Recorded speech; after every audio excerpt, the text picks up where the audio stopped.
Donkey Kong Bananza is easily the game of the year for me. I'm just going to say it right out of the gate, okay? So we just got done with it, just finished it, didn't delve too deep into the post-game stuff, but we kind of see what it is. Just beat the final boss and everything, right? This is easily my game of the year, okay? And I know that that's going to ruffle some feathers. It shouldn't, but it will, okay? There's been a lot of good games this year that I've played, and this is the peak for me, I'm telling you. I even was expecting Donkey Kong Bananza to be good. I've been waiting for this game to come out, but I had no idea that it was going to be this good. Okay? Now, first and foremost, this game, I'm seeing a lot of 10 out of 10s in the chat, even higher. This game has obviously been getting a lot of shade thrown its way just via Nintendo, you know, being associated with Nintendo. I see it in my comments. I see it all over the internet. Anybody even talking about this game, there's like a slew of comments that are just like, yeah, but Nintendo sucks. I'm not buying it, whatever. And that's totally fair. That's totally fair. I get it. I get that there's like questionable Nintendo practices going on. But what I'm doing is just looking at this game as a game, reviewing this game as just some guy that played through it, right? And talking about how good the dev team did or didn't do. I'm not going to be getting into the whole gaming politics sphere of any of this at all. Okay? But with that said, this is obviously the best game on the Switch 2 available now. I mean, really, you only got like Mario Kart World, which is good too. And then this, which is just obviously the standout in my opinion. Best game. It's probably going to remain the best game on the Switch 2 for a while, I feel like. Don't you? So, this game is just incredibly worth it. There's also been a lot of misinformation just because people are so mad about Nintendo. Like, I think the top comment, like the most commented thing on all of my Donkey Kong videos is $80 game, $90 game, when it's like not. It's just a normal priced $69 game. That's at least what I got it for. So already there's a lot of misinformation and just angry people. But the bottom line is, this game is so, so good. So what is this game? This is quite literally, in my opinion, Mario Odyssey, but turned into Donkey Kong. But now, I don't just mean Mario Odyssey with like a Donkey Kong skin. It's way more than that. I think some people looking at it from the outside in are confused. It's not just Mario Odyssey, but then it looks like Donkey Kong. They've completely overhauled all of this to feel like Donkey Kong with this destruction and smashing and all of that. So not only is it the Mario Odyssey team, and it's just as polished, just as impressive as Odyssey, if not even more so. I swear to you guys, I love Mario Odyssey. I really think Mario Odyssey might be like my favorite 3D Mario game after all this time. Okay, I've spent a lot of hours in it, and I've come around, and I love it. I do. That's a big sub, guys. Watch out. But now, this game, I honestly think I enjoyed more than Mario Odyssey, at least for my one single playthrough here. I think I enjoyed it more than Mario Odyssey. Because it's just as polished, just as refined, just as like perfected, and the movement. So if you've played Mario Odyssey, the movement will feel very similar. Like it's got that very intuitive, just like momentum to everything where you can be making these leaps and these gaps that you maybe shouldn't even be able to do. But when you get really good and adept with the controls, you're just in the flow, man. And it's that taken from Odyssey, but turned into Donkey Kong, where he's doing somersaults and rolls. It's just the best. Yes, and the raw power, you are right, chat. The raw power of Donkey Kong as he just smashes through everything. Now, when I saw the videos leading up to the release of this game, I thought, oh, cool, there's a lot of destruction. You know, there's like a destruction element going on. I did not fully grasp the fact that it was like everything. Like quite literally, entire levels or 90% of levels can just be completely and utterly destroyed and terraformed. It's nuts. And not only that, but you can pick the stuff up, the different materials, and throw them and make new structures. And they all kind of interact with each other. Like the dirt will get wet. And there's like mud and dirt and sand and rock and salt and there's like all these different materials.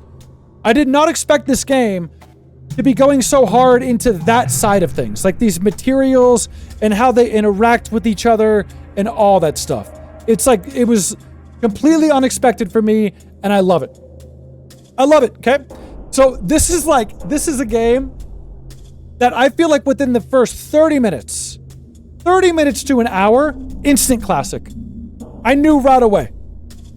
Instant classic. 30 minutes to an hour in, it was like immediately I knew I was dealing with one of the best Nintendo games. Like instant classic status. That good. This is up there for me now in the top pantheon of Nintendo platformers. Especially the 3D platformers, you guys. Everything they've learned from Mario Odyssey has come here and been refined.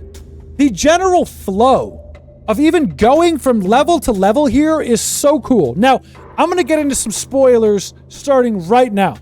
So yeah, big time spoilers coming up. I should have said it from the beginning, but I don't think I said anything bad yet. But the flow, man. So you know like how in Mario Odyssey, you've got the ship and you're going from kingdom to kingdom, just flying from kingdom to kingdom. And that's like the way that they did the traversal from each kingdom, okay?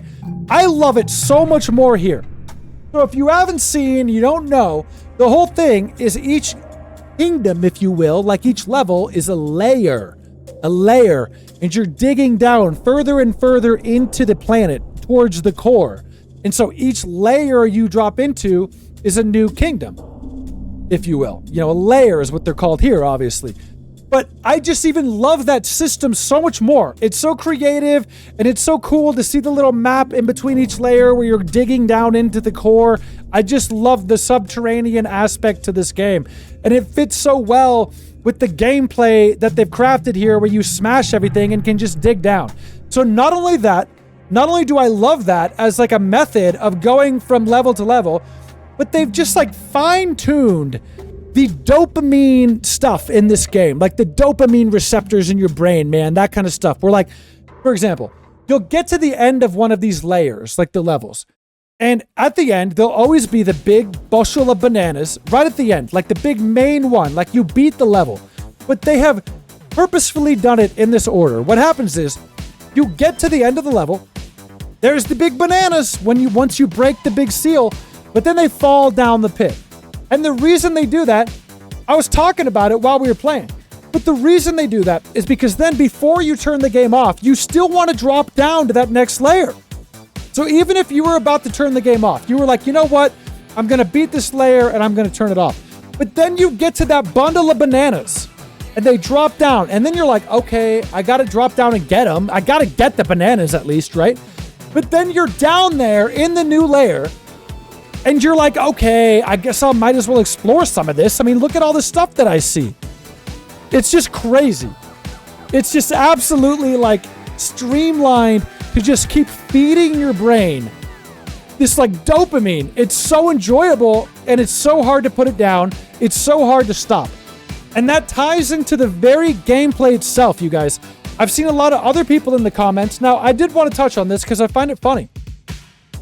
There's been a lot of people in the comments on some of these videos I have that are like, if I'm talking about the destruction of the levels or like turning the dirt into mud or using the materials to build or whatever, there'll be comments, you know, that are just wanting to hate on it blindly. And they'll be like, games have had these mechanics for decades. Why is that special?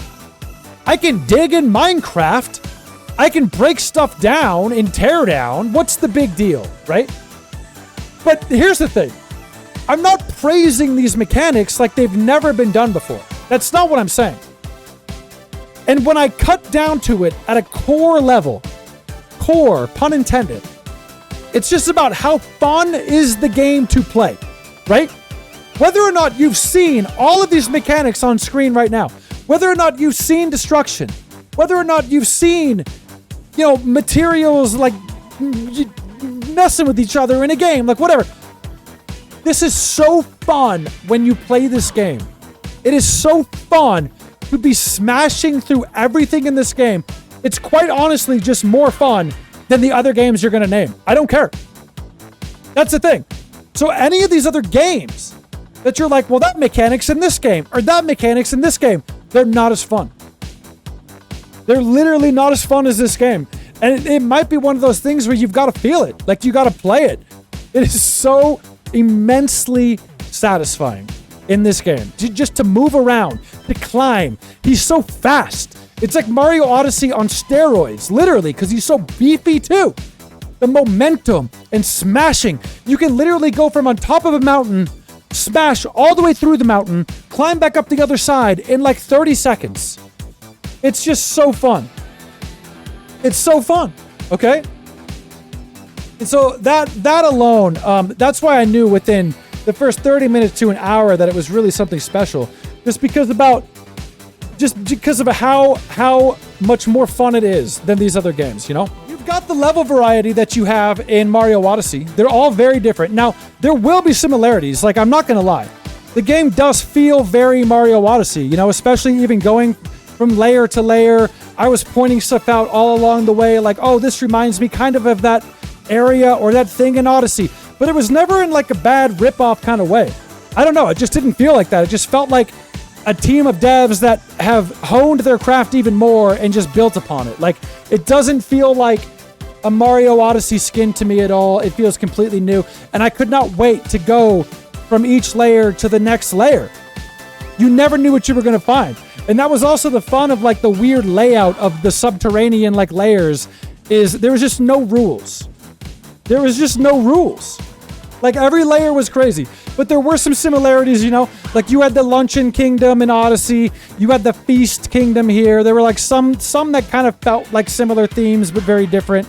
Now, the getting bananas in comparison to getting the moons, in my opinion, is even just cranked up to overdrive. They're just buried all throughout the level. Some of them are super creative with how you got to get there. Some of them are just buried down there. And you can get the sonar to kind of see what's beneath you as you go through, or unlock the maps to find them and label them. But it was never not fun getting a banana. Never. Every single banana felt good to get. Every single banana was fun to find and track down. Whether it was like a simple digging down, or if it was like a puzzle thing you had to kind of figure out, you know? And then they've got the little rooms hidden around that are like the little challenge rooms. Again, similar formula to Odyssey and everything. But of course, it took all the mechanics of this game where you're digging and it's just crazy, man. Thankfully, there is some of that nostalgia bait too, you know? I wasn't even the biggest Donkey Kong guy. I've played Donkey Kong Country, but not like a bunch. But there's definitely some throwbacks.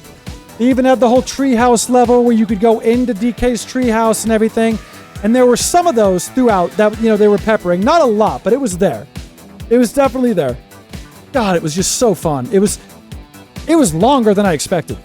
Longer, by the way. This is a longer playthrough. At least my first playthrough here was longer than Mario Odyssey. I'm probably at like 25 or 30 hours. If I had to guess, I'm probably at like 25, 30 hours, one playthrough. That's not like exhaustively breaking down all the material in every level or every layer, but it is find everything that I saw I went to do, and I was looking around. It's not like we were speed running either. I think it was pretty average, 25 to 30 hours.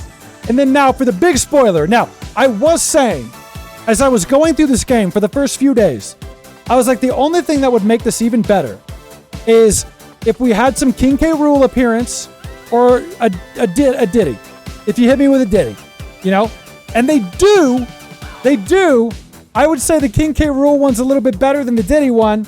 But like, so you do end up finding Diddy in the Raceway level where it's almost kind of like a nod to like Diddy Kong Racing, where you're like riding Rambi and racing against Diddy and Dixie. And it's cool for what it is. But I will say the racing layer was a little undercooked. Is that crazy to say, you guys? The racing layer was a little undercooked. It was just like that one race you do. I don't know. Maybe I could go back and do more now that I beat the game. I'm not sure. But it was still cool to see them there and talk to them. And then, but King K. Rool was the big twist. Okay? Big twist. I had no idea going in, and I was kind of disappointed halfway through that we didn't get King K. Rool, because I love King K. Rool. But then, man, you get all the way down to the planet core, and you think you're looking... It was so funny, dude. You think you're looking at the Banandium route, but you're looking at King K. Rool's fat belly sticking up from the ground. And so there he is, boom, and he comes out. And I did love this because all the way through the main base game, you've got all these enemies that kind of like resemble the classic enemies, but they're different. Like, it's not the crocodiles, but they're kind of crocodile-like. It's not the bees, but they look like, you know, almost like robot bees or something. Like, everything was like kind of like the classic enemies, but different. But then the minute King K. Rool comes out at the end and you kind of realize what's going on here, you're then, for the final steps of the game, fighting the classic enemies. The actual, like, classic-looking crocodile enemies and the bees and the vultures. And I thought that was the best. And so what that does is it even gives me hope that if they do make a sequel to this game, get us back to those classic enemies through the whole game like this would be amazing, okay?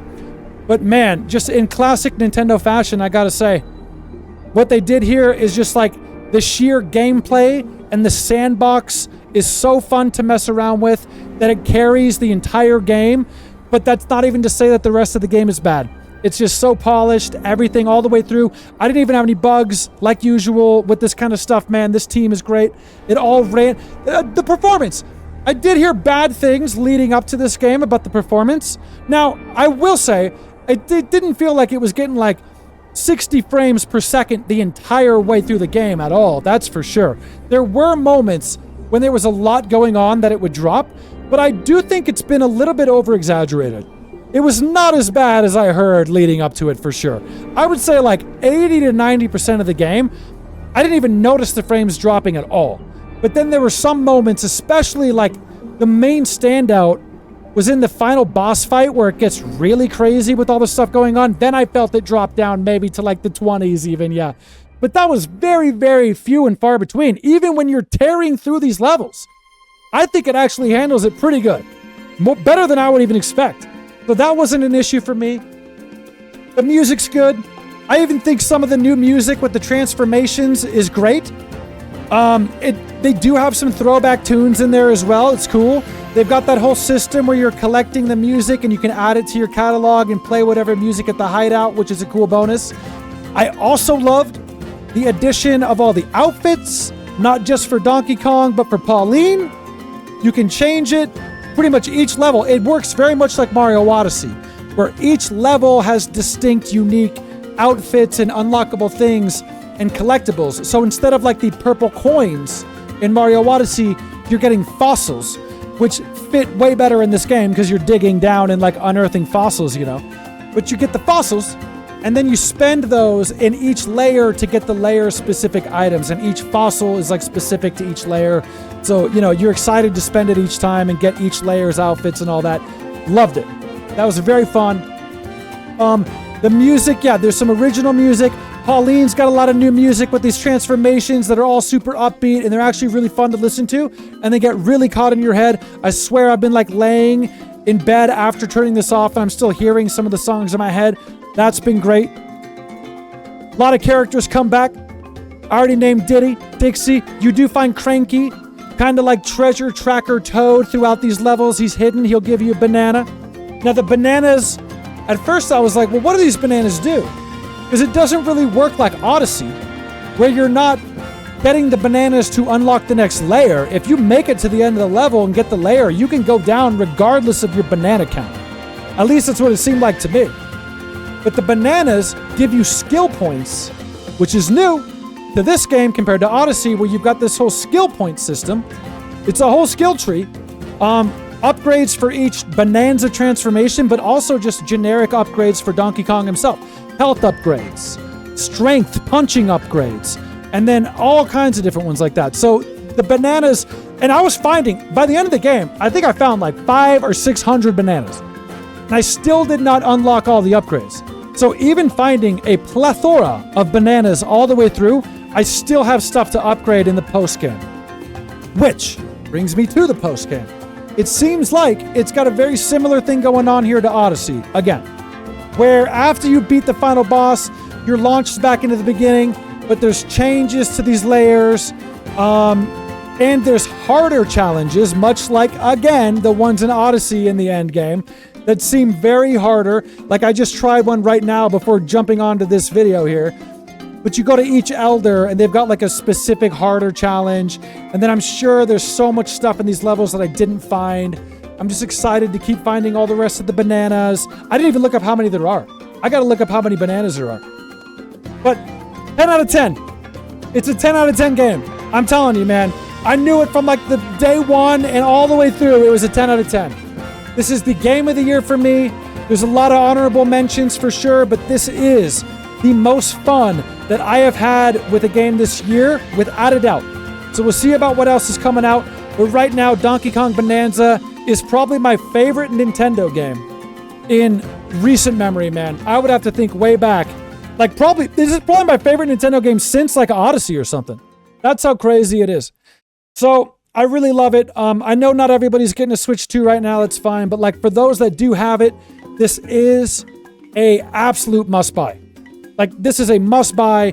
For me personally, it really is like the console seller at this point now, more than Mario Kart World. But they're both great. So, yep, it is what it is. Hate Nintendo or not, I can't deny that they're making bangers. This is an absolute banger. This has got to be the best Donkey Kong game. I feel like that's going to piss some people off.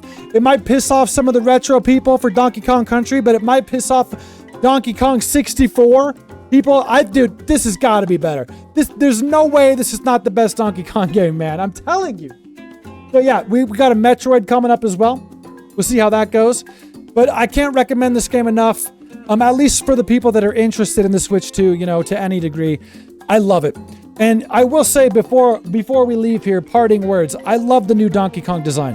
I do. I really do. I think his new face, it's just got so much expressiveness in it. He's so funny and just goofy and derpy. I think it fits his character so much, man. I love it. I love it more than the rare one. I'm saying it. They're both great, but I really do love this new one. That's it. 10 out of 10, guys. It's my favorite. It's the game of the year to beat. Donkey Kong is back, baby. I can't wait for whatever comes next now. It's got me like waiting with bated breath for like the next Mario game that they're going to do. They're just so good, this team. So, yeah, I just absolutely love it. It was made with love. Very impressive tech. It's one of those games that's going to be fun for years. I'm telling you. People are going to be making weird videos of the stuff they're doing. Love it. 10 out of 10. Can't recommend it enough, you guys.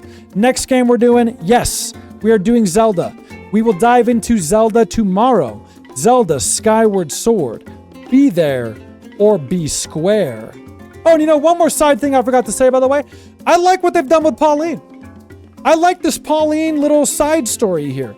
And I like how every time you rest in the little hut that you make, she'll say something and add to the kind of her thoughts and just, I don't know. I like Pauline in this game. I like their duo together.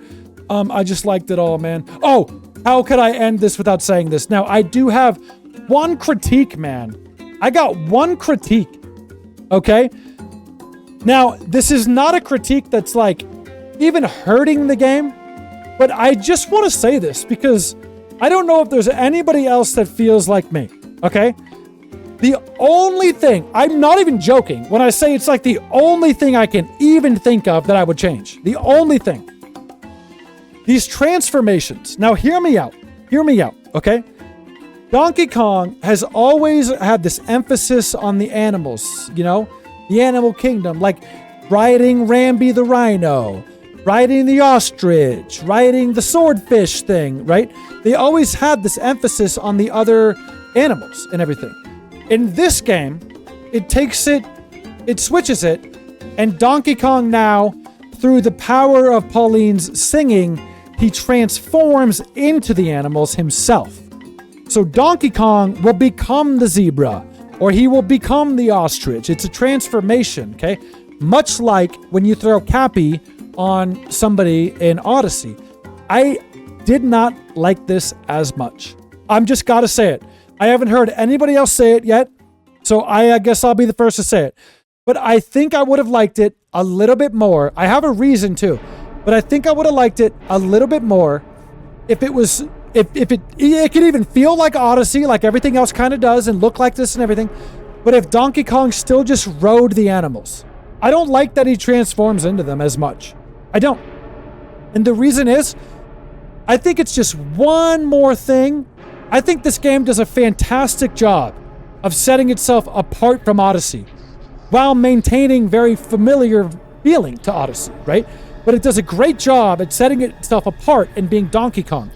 I feel like those transformations are just one step too far where it's like Odyssey, where I'm like throwing my cap on the thing or something.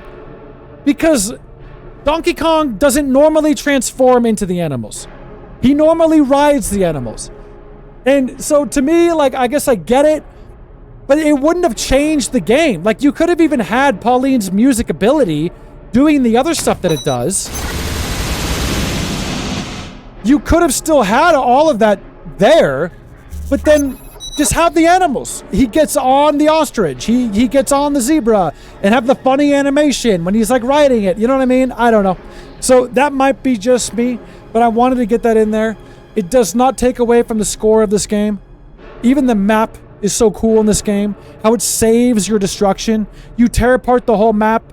You open the map and look at it visually. You can see all the tunnels you dug. They don't even go away unless you hit the button. There's a button you can hit that resets all the landscape.